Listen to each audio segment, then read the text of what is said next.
त्यांचं मागे काय काय चाललं म्हणून म्हणले मला की तू जाऊन 2-2 मध्ये बोल. तर तुम्हाला कसा वाटला हा परफॉर्मन्स बघून? तर मस्त ना.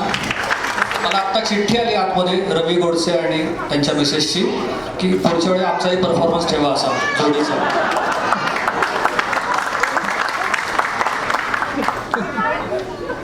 अजून एक मला सांगायचं होतं, तुम्ही एक निरीक्षण केलंय का की मराठी गाण्यांमध्ये पण आपल्याला मजा येते.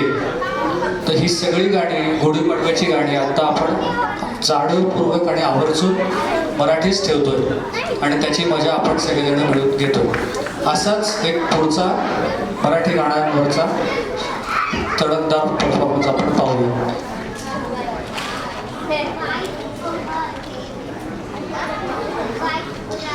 महाराष्ट्राची लोकधारा आपल्यासमोर सादर करतायत कीर्ती काटीकर कुलकर्णी, प्रीती परांजपे, रोहिणी सेलोकर, श्यामल जाधव.